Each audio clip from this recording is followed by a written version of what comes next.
Hello, BookTube, and welcome back to your daily Penguin, my tour through my Penguin Classic wall. And as I mentioned yesterday, I am now embarking on a long vein of those books underneath the teddy bears up at the top. These Penguin Classic Deluxe editions, beautiful paperback editions on heavier stock paper with French flaps and decal edges and newly commissioned cover art that's usually wraparound cover art, usually newly commissioned introduction or specially arranged introduction or something like that, designed to go one step beyond the lovely ordinary black spine Penguin classics and be a real visual keepsake, I guess you could call it. And the one that we're doing today, I actually have a pub sheet for. It came to me in the mail in 2015 before we were talking to each other, and it's a bit of a tangle for me. so yesterday was a wholehearted recommend. Not so today. This is Herzog by Saul Bellow in a lovely edition. You've got the inkwell with the pen there and ink sort of dabbing across the front and back. Unlike the deluxe classic that we saw yesterday, this is one that has text all over it. It has a Dave Eggers blurb on the back. It has blurbs, a description, a brief description on the inside flap, more conventionally, like a more conventional trade paperback, and more blurbs on the back. It's easy to blurb this author because he won every award in the world. He won everything that you could be bestowed upon a writer. And Herzog is his 1964 novel about a failed writer, a failed professor named Moses Herzog, and his adventures in failing. And it presents me with problems. This author presents me with problems. He always has. He is a member in good standing of the mid-20th century cadre of male literary lions in America that includes Philip Roth, who wrote the insufferable introduction to this book, and also Gore Vidal, Norman Mailer, John Updike, a coterie of writers that are in my mind mostly linked by negatives. They're mostly linked by the fact that outside of maybe one standout work here or there, they are largely talentless. They're mostly linked in my mind because they do go on and on. They just go on and on. And they're mostly linked in my mind also for a bunch of ancillary characteristics that their fiction has that just have always rubbed me the wrong way. I was fulminating against these people when they're in their heyday. An absolute navel-gazing fixation with priapism, with the male sexual experience. And maybe hand in hand with that, maybe going along with that, an absolutely rampant sexism that isn't possible to ignore. I guess it is, in one level, possible for critics to ignore it, because I can count on the fingers of one hand the number of critics who ever actually accused any of these people of that when they were alive. People would go on and on about John Updike's latest piece of wet wash without talking about how much it hates women, how much it hates the women that are in it. This is not a flaw that's completely endemic to the mid-20th century. There are plenty of male writers, big, bloated, white male writers in the mid-20th century who are actually really good, really, really talented, and don't evince any of those characteristics. John Barth at his height, John Gardner at the height of his powers, John Cheever, I would argue, John O'Hara. There are a number of them. Let's not even talk about Gil Sorrentino. No one even remembers him. But it's not. I don't believe, in other words, that it was something in the groundwater. I think it was a movement. I think it was a consciously joined movement. And Moses Herzog is the same. You are supposed to be in the course of this book, and it's not short. You are supposed to be. And does this mention? Yeah, this was done for the Bellow Centennial, 1915 to 2015. Penguin has paid quite a bit of beautifully designed attention to this author. But this book is mostly just, if you do not grant the essential inherent drama of Moses Herzog's struggles, his tiny little underscored troubles throughout his life, if you don't already a priori grant the drama of that, you will not know what you're supposed to be reading this book for. You won't know why you're supposed to keep going after the first 100 pages. If you don't do that, and I maintain that most readers in the 21st century, for whom Saul Bellow is a work of ancient history alongside Herodotus and Thucydides, I maintain that most readers in the 21st century will not go into this book just automatically assuming that the midlife romantic travails of a failed writer a priori just assumedly are interesting. I think the 21st century readers would go into this not assuming that, and if you don't assume that, I don't know what you would make of this book. I have never assumed that. Even when I read this the first time, I didn't assume it. And so I was left just wandering, just floundering, not knowing. If you don't make that assumption, and of course you shouldn't make that assumption. You shouldn't make that assumption. It's the writer's job to make you feel that way, not the writer's job to tell you that you should feel that way before he starts. What kind of a challenge is that? You don't need to have any writerly talent if you make that a priori demand on your reader. If you tell them before they turn the first page, well, apart from anything I'm going to do in this book, you should already be interested. If I tell you that I have a middle-aged white character who's having trouble maintaining an erection and who's on the brink of getting blacklisted from his golf club, you should already find that interesting. I don't need to make that interesting. All I'm going to do is show up and tell that story. But I'm not going to make it interesting for you because you should already find it interesting. Because can't we all agree that the number one dream of anyone picking up my book in 1959 is to be a middle-aged white man at a country club with a beautiful trophy wife and several mistresses? Can't we all agree that that's the dream we're all aiming for?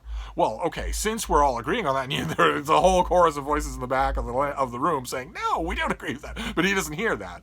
The John Updike or the Norman Mailer, they don't hear that, the chorus in the back. Instead, they just hear the nodding acolytes in the front. And so they just barrel right on. Well, okay, then, since we all agree that that is the American dream, I'm just going to write about it. And you can discuss the nuances of my style. Because I am assuming that you are already interested in what I'm writing about. And if you're not, I don't think that most of these writers will do it. I don't think most of them will make you interested in what they're writing. And the only reason you hear a tiny tone of reservation here in my voice is because sometimes I like Saul Bellow's prose on the page. Sometimes I do. Very seldom in Herzog, but sometimes I do.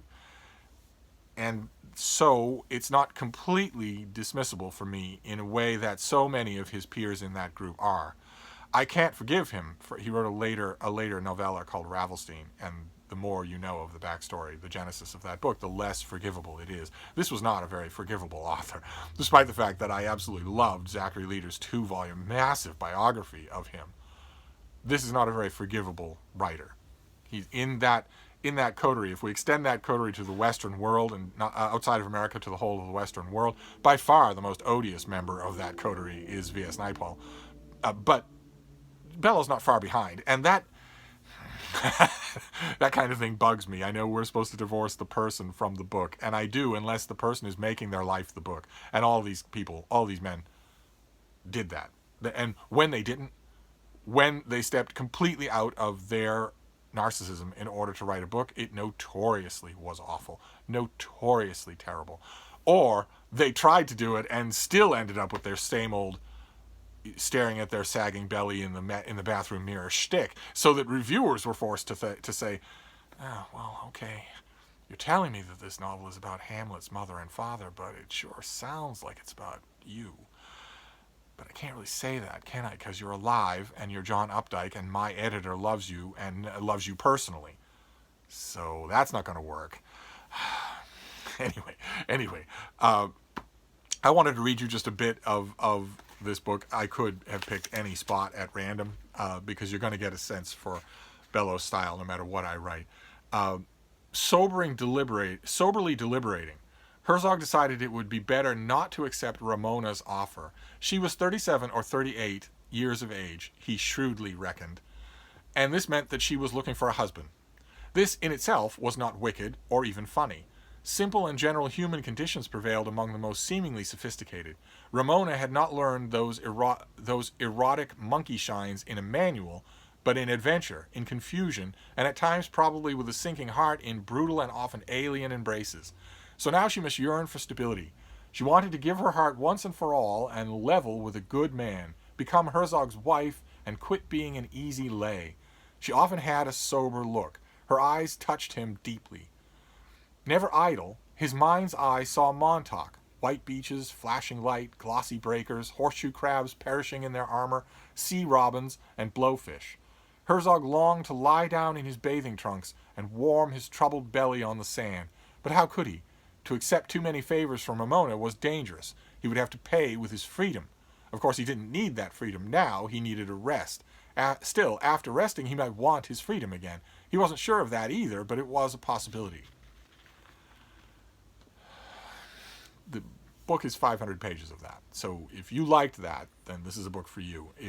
If you noticed some problems with it, woman as temptress, man whose mind is never idle, clear implication being that the woman's mind is often non-existent.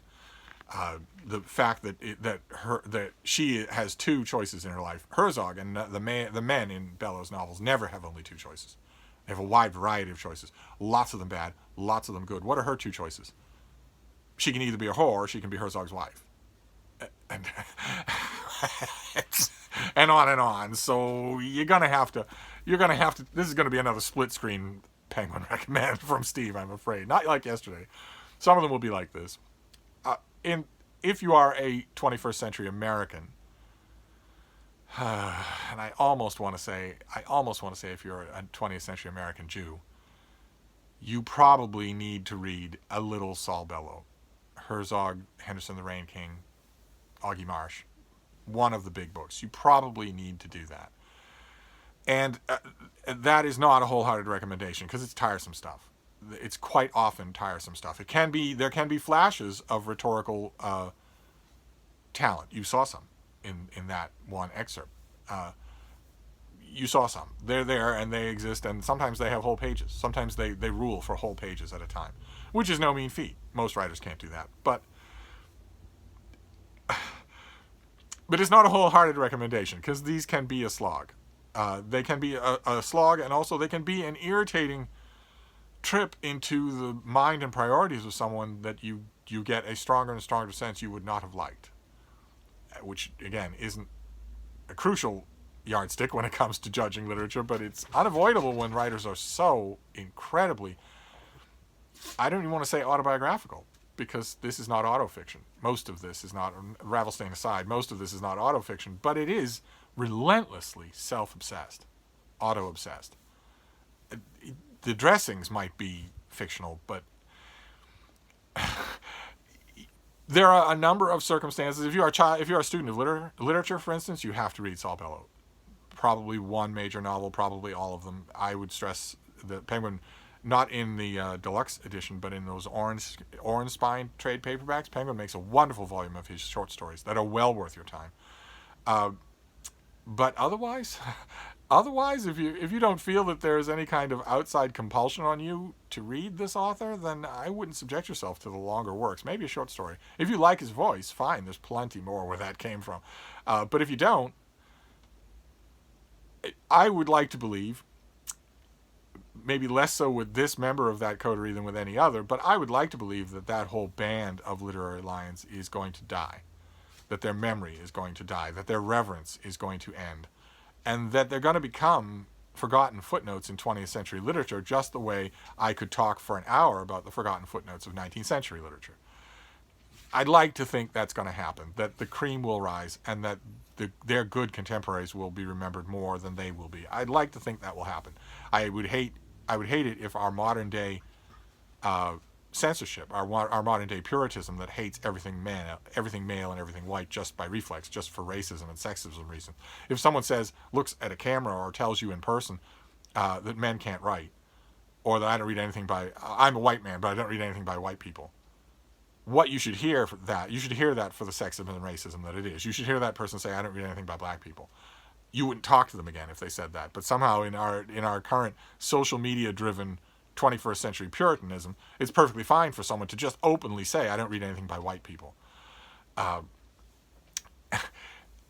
would like to think that whole complex of puritanism won't be the reason why these people will be driven from the canon. I'd rather them be driven from the canon because of the rot at the heart of their literary project, their shared literary world. One way or another, I think it's going to happen. And the reluctance on my part is I would hate for Saul Bellow to be completely forgotten.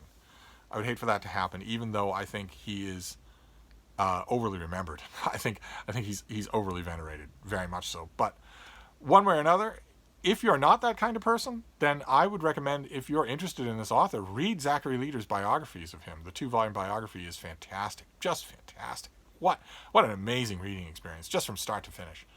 And I believe both volumes of that are now out in paperback.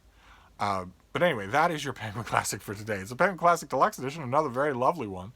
And I keep it because down the line I may want to reread Herzog. I may want to do that. I have had periods where I felt compelled to go back and reread Bellow. I've had periods where I felt compelled to go back and reread chunks of that whole group of my former bête noirs, my former adversaries on the reviewing page. I've had many times where I felt like going back to them and just making sure they're still dead, so to speak. Going back and making sure that there's not something going on there that is good that I should have been paying attention to and recommending to others. So I will keep this volume, but it's not anything like the jumping handsprings recommendation that I did yesterday. So we'll see what tomorrow will be. Tomorrow might be something, we might be going back and forth on the pendulum here. So I will sign off for now, but we'll be back with another Penguin Classic Deluxe Edition tomorrow. Thank you, BookTube.